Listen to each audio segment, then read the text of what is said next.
فينا ما سمعش عن الابراج وصفات كل برج؟ كل واحد فينا تقريبا عارف برج ميلاده وحافظ شويه صفات عنه. الحمل مندفع وعصبي، الثور عنيد وبيحب الاكل، الجوزاء متقلب ومزاجي، وهكذا. طيب يا ترى بقى الحكايه دي اصلا جت منين؟ واللي هي احنا كمجتمع اصلا مقتنعين ان الابراج ممكن تكون سبب في ان هي تحدد شخصيتنا؟ اهلا بيكم، انا كاكاشي وده برنامج بلوت تويست. في البرنامج ده احنا بنتكلم عن شخصيات عملت معجزات، ناس ثانيين عملت كوارث، وممكن بيبقى نفس الشخص عمل الحاجتين مع بعض. وانا مهمتي ان انا بحكي لك الموضوع من اول القصه لحد البلوت تويست.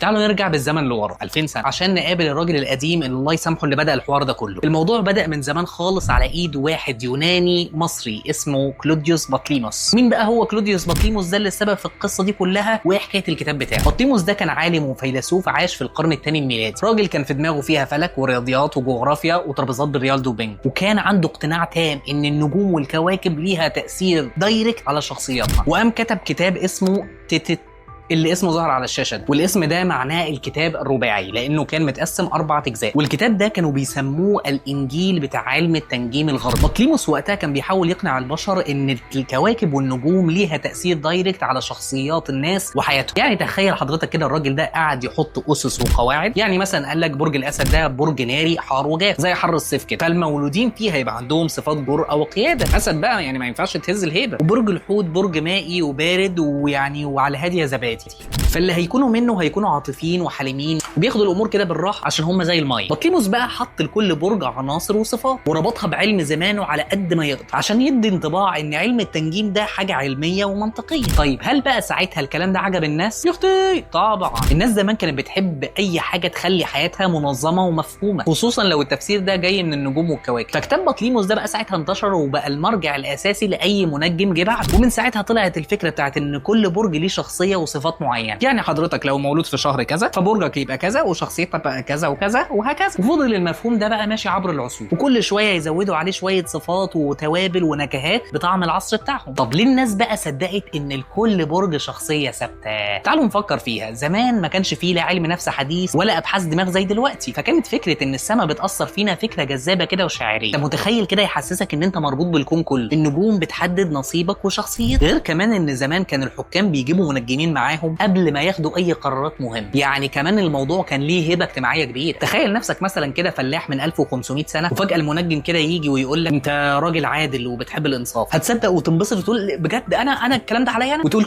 شفت انا طلعت اهو عادل، انا كنت عارف، والكلام بشهاده النجوم. وكمان كانت ساعات الصفات دي بتبقى عامه جدا ومتركبه بذكاء. يعني ايه بقى الكلام ده؟ يعني يقول لك برج العذراء برج خجول وهادي بطبعه وبيحب الناس قوي بس بيتضايق لما حد بيستغله. اي حد ممكن يسمع الوصف ده اساسا يقول لك بجد والله معقول انا فعلا انا كده فعلا انا بحب الناس بس بتضايق فعلا قوي لما حد بيستغلني. وهوب تلاقيه صدق ان البرج معمول عليه كاستمايز، معمول له هو مخصوص. العموميه في الصفات دي هو كان سبب انتشارها وان الناس بتصدقها. فكان كل برج صفاته كانت بتمس شريحه كبيره من الناس، فيهيأ لكل واحد فيهم ان الكلام بينطبق عليه بالحرف، يقول ايوه هو الكلام ده موجه لي انا، هو دي شخصيتي بالظبط. طيب اول حاجه بقى نسال فيها، هل الكلام ده اصلا علمي؟ يعني هل في دليل علمي ان الابراج دي فعلا بتحدد شخصيتك؟ الاجابه يعني لا للاسف. العلم الحديث حاول يختبر الحكايه دي. علماء نفس عملوا دراسات وتجارب وبالفعل جابوا منجمين وشافوا هل فعلا يقدر يوصفوا شخصيه بني ادم من برجه او من خريطه النجوم زي ما بيقولوا يعني ساعه ميلاده. والنتيجه زي ما انت عارف ان هي طلعت زي الزفت. مفيش اي ارتباط حقيقي ما بين صفات الشخص. يعني مثلا لو معروف ان برج القوس برج كريم، هتلاقي فيه الاف من الناس اللي مولودين في برج القوس كرمه، بس هتلاقي برضو الاف زيهم او اكتر منهم بخله وحاجات تقرف. وبعدين تعالى كده نبص لها بالعقل. مش كان زمان لو اي 2 توأم مولودين في نفس الدقيقه يعني كانوا هيبقوا نفس البرج بالظبط، كان هيطلع عندهم نفس الشخصيه ونفس المصير بالحرف؟ ده المفروض. وده طبعا مش محتاج اقول لك ان هو مش حقيقي. التوأم معروف ان ممكن واحد يطلع ليل والتاني نهار، او يعني ليل ونهار، انا عكست. ده حتى بطليموس ذات نفسه اللي حاول ان هو يقدم التنجيم على انه علم، زمان اصلا ما كانش يعرف ان الارض بتلف حوالين الشمس من اساسه. يعني الاساس عنده كان ضايع، وان السماء اللي هو كان وقتها شايفها مش هي السماء اللي احنا شايفينها دلوقتي بتفسيرنا الحالي يعني. فمع تقدم بقى العلم فكره ان الابراج هي اللي بتحدد المصير والشخصيه اتضح ان هي هي مجرد خرافه كبيره للتسليه والمتعه. حد بقى دلوقتي يجي يقول لي ماشي يا عم الفيلسوف، انت عمال تقول لي ان مفيش دليل علمي والكلام الكبير بتاعك، بس انا بقى عن نفسي مقتنع ان برج بينطبق عليا بالحرف وبينطبق على كل اصحابي، وده كلام حقيقي. ناس كتير بتصدق ان التوصيفات اللي بيقروها في الابراج دي دقيقه جدا لاسباب تعال نبسطها كده. هو اول سبب وهو اهمهم اسمه تاثير بارنم او البارنم افكت، وده تاثير في علم النفس معروف بيخلينا نصدق ان اي وصف عام هو وصف خاص ومتفصل علينا بالظبط. بمعنى ايه؟ بمعنى اني بقول لك جمله تنفع ان هي تتقال على اي حد، زي مثلا انت عندك طموح كبير في حياتك بس ساعات بتحس بالاحباط، بتحب الناس تقول عليك ان انت شاطر وفي نفس الوقت عندك شويه عيوب كده ما حدش واخد باله منها. الجمله دي حضرتك بتنطبق على 90% من البشر، هو ايه ده؟ لكن لو قريتها في برجك هتفتكر ان هي معموله لك انت بس. اهو معظم بقى صفات الابراج مبنيه على الوصف العمومي اللي انا بقول لك عليه ده. تاني سبب بيسمى الكونفirmation بايز اللي هو التاكيد الانتقائي.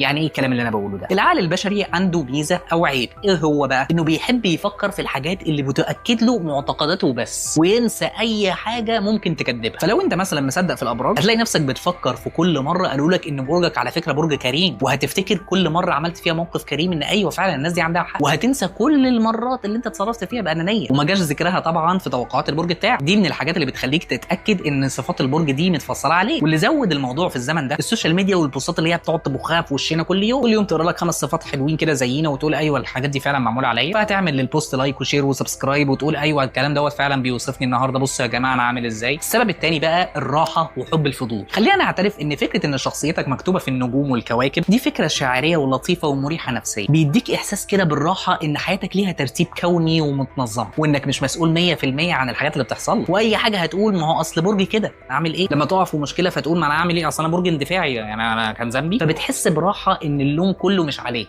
بلس كمان ان عاده قرايه الابراج عاده ممتعه ومسليه للمعظم، فيها حته فضول كده وامل ان الايام الجايه هتحمل لك ايام من السعاده والبهجه، حتى لو عارفين ان اللي جايه ايام ما يعلم بها الا ربنا وان كل ده مش حقيقي، بس بنستمتع بيها كده كنوع من التفاؤل الخفيف. السبب الثالث بقى هو التاثير الاجتماعي اللي هو العاده. احنا اتربينا ويمكن لقينا اهلنا واصحابنا يعني بيتكلموا في موضوع الابراج، فكبرت معانا كجزء من الثقافه اللي احنا فيه، وبقت عاده ان اي اتنين يتعرفوا على بعض بعد اسمك ايه وبتشتغل ايه وفين والكلمتين دول اللي في الاول يتقالوا بقى اللي هو اللي صحيح بقى هو انت وما قلتليش انت برج ايه، او لو عايز تفتح حوار مع بنت فتقول لها انت برج ايه، ومحدش عايز يبقى الغلس اللي في القعده اللي يقول لهم بطلوا خرافات، ده ايه الهبل اللي انتوا بتعملوه ده. فالاعتقاد بيستمر جزئيا معاك عشان ما تبقاش الشخص اللي الناس بتنتقده في القعده ويتقال له ايه ده لا انت مش شبهنا على فكره، ازاي انت ازاي مش مؤمن بالابراج. في نهايه الحكايه يعني احب اقول ان قصه الابراج دي قصه ممتعه وظريفه ولطيفه وكل حاجه، لكنها لا تمس للعلم لا من قريب ولا من بعيد. حلو ان احنا نقراها من باب التسليه او ان احنا نفهم ان بطليموس عمل مجهود جبار من 2000 سنه عشان ينشر لنا الخرافه دي الله يسامحه وفسر الدنيا بطريقته هو يعني باي ذا واي، يعني هو كل التفسيرات ديت دماغه هو بس، وحياه النجوم اللي فوق انت شخصيتك بتكونها بتربيتك واختياراتك وظروف، فما تخليش حته ورقه نتيجه تحدد انت مين ولا شخصيتك ايه ولا مصيرك ايه. اسال وفكر ودور بس ما تبلعش اي معلومه والسلام. لو عجبتك الحلقه بقى اعمل لايك وشير وسبسكرايب والكلمتين دول، وابعت لنا كده البرج بتاعك في ايه في كومنت، وقول لنا ايه اغرب صفه كان ممكن حد من صحابك كان طلعها عليك. بس كت